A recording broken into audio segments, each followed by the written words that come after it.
열림교회 성도 여러분 안녕하세요. 8월 1일 매일 성경 묵상 함께 하겠습니다. 오늘 묵상할 말씀은 예레미야서 13장 1절에서 13절의 말씀입니다. 함께 읽겠습니다.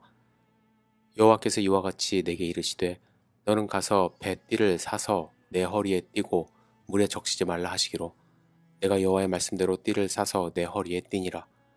여호와의 말씀이 다시 내게 임하여 이르시되 너는 사서 내 허리에 띈 띠를 가지고 일어나 유브라데로 가서 거기서 그것을 바위 틈에 감추라 하시기로 내가 여호와께서 내게 명령하신 대로 가서 그것을 유브라데 물가에 감추니라.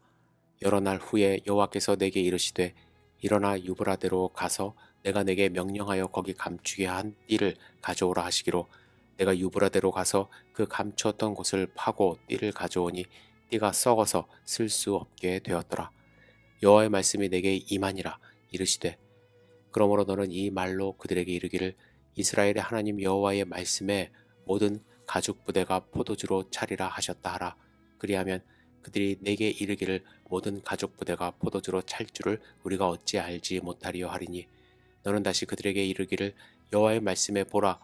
내가 이 땅의 모든 주민과 다윗의 왕위에 앉은 왕들과 제사장들과 선지자들과 예루살렘 모든 주민으로 잔뜩 취하게 하고 또 그들로 피차 충돌하여 상하게 하되 부자 사이에도 그렇게 할 것이라. 내가 그들을 불쌍히 여기지 아니하며 사랑하지 아니하며 아끼지 아니하고 멸하리라 하셨다 하라. 여호와의 말씀이니라. 아멘. 오늘 본문 말씀 3절에서 7절을 보시면 예레미야가 행동 예언으로 하나님의 명령에 따라 뱃띠를 유브라데 강가에 숨기고 얼마 후에 다시 가서 보았을 때에 그 결과에 대해서 말씀합니다. 그 결과는 띠가 썩어서 쓸 수 없게 된 것입니다. 이런 행동 예언에는 어떤 의미가 있을까요? 9절부터 보면 예레미야가 허리에 두르고 있던 더러워진 뱃띠를 푼 것은 교만하여 타락하고 부패한 이스라엘이 하나님으로부터 분리된 것을 의미한다고 하십니다. 그리고 예레미야가 그 뱃띠를 유브라데까지 가서 숨긴 것은 이스라엘이 하나님과의 관계를 스스로는 다시 복원할 수 없는 상태에 이르렀음을 의미하는 것으로 볼 수도 있습니다. 또 한 가지 유추할 수 있는 것은요, 이 유브라데 강이 바벨론에 있다는 것입니다. 바벨론은 유브라데 하류에 세운 도시인데 이스라엘 백성들이 교만이라는 죄로 인하여 바벨론으로 끌려가는 심판을 받게 될 것임을 상징한다고 할 수 있습니다. 여러분, 유브라데 상류까지는 약 800km 정도 되는 거리입니다. 하나님은 예레미야에게 이 거리를 2번이나 여행하며 이 일을 진행하게 하신 거예요. 여러분, 이스라엘 백성이 이처럼 엄중한 심판을 받게 된 원인은 무엇일까요? 하나님께 버림받아 더 이상 쓸 수 없는 띠처럼 된 이유는 무엇이고 또 바벨론의 포로로 잡혀가게 된 이유는 무엇일까요? 중요한 이유 중에 하나는 교만 때문입니다. 그들은 교만하여 하나님의 말씀 듣기를 거절했습니다. 10절 다시 읽겠습니다.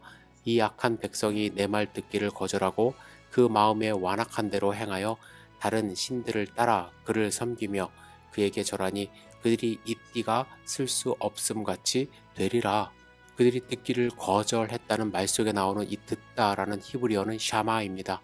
이 단어는 단순히 듣는 것이 아니라 경청한다, 순종한다 라는 의미가 담겨져 있습니다. 그러니까 듣기를 거절했다라는 것은 단순히 안 듣는 것이 아니라 하나님의 말씀이 귀로는 들려도 그것에 순종하지 않았다라는 것을 의미합니다. 오늘 본문을 읽으면서 하나님이 얼마나 답답하고 화가 나셨으면 이런 행동까지 하게 하셨을까를 생각합니다. 여러분, 이스라엘의 교만은 듣기만 거부한 것이 아니라 마음에 완악한 대로 행동했습니다. 완악하게 했다라는 말은 개역 성경에서는 강팍하게 했다라고 이제 번역을 했는데요. 당시 이스라엘 사회는 부패할 대로 부패했습니다. 왕들을 비롯한 귀족들은 세상이 어수선한 틈을 타서 자신들의 배만 불렸습니다. 바르게 행하라고 하는 선지자들의 외침을 전혀 듣지 않았습니다.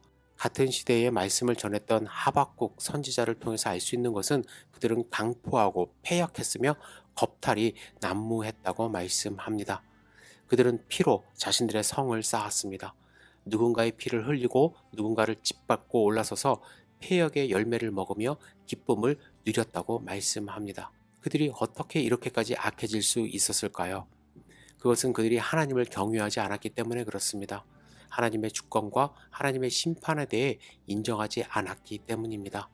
범사의 하나님을 인정하지 않았기 때문에 그들이 행하는 모든 행동이 악했고, 그것은 곧 그들이 교만했기 때문에 일어나는 일이었습니다. 인간은 어리석게도 자신의 지위가 조금만 높아지거나 재물이 조금 쌓이고 명성이 높아지면 교만해집니다. 성경에서 하나님이 가장 사랑하신 사람 가운데 한 사람이 바로 다윗입니다. 다윗이 성공했을 때 교만의 죄를 범했어요. 밧세바를 범한 것입니다.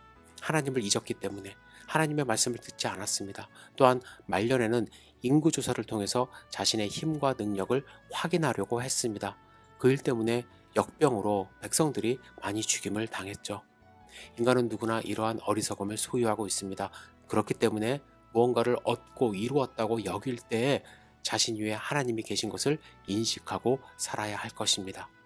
유대인들은 머리에 키파라는 조그만 모자를 쓰고 다닙니다. 여러분들 분명히 보셨을 거예요. 그런 행동을 하는 이유는 무엇이냐면 나 위에 하나님이 계시다라는 것을 인식하고자 함이라고 합니다. 그들은 하나님께 심판을 받은 후에 하나님이 늘 계시다라는 것을 인식하며 살기로 작정을 한 것이죠. 여러분은 어떤가요? 여러분은 나 위에 하나님이 계심을 알고 있나요? 혹시 교만에 빠져서 내가 하는 행동이 옳다라고 자만하며 사는 것은 아닌지 스스로를 돌아볼 필요가 있습니다. 우리는 겸손하게 하나님의 말씀을 듣고 순종하며 하나님의 말씀대로 행하는 하나님의 자녀가 되어야 될 줄 믿습니다. 기도하겠습니다. 전능하신 주님, 오늘 본문을 보면서 하나님의 심정에 대해서 다시 한번 생각해 봅니다. 하나님이 그토록 사랑하셨지만 이미 썩어서 더 이상 쓸 수 없게 된 이스라엘 백성을 보시며 하나님은 애통해 하셨습니다. 주님, 하나님의 그 마음을 우리가 헤아릴 수 있도록 인도하여 주시옵소서. 하나님께 귀 쓰임 받는 그러한 하나님의 백성이 될 수 있도록 인도하여 주시고 스스로 썩어 없어지는 잘못을 범하지 않도록 인도하여 주시옵소서. 우리의 삶을 온전히 주님께 의지합니다. 예수님의 이름으로 기도드렸사옵나이다. 아멘.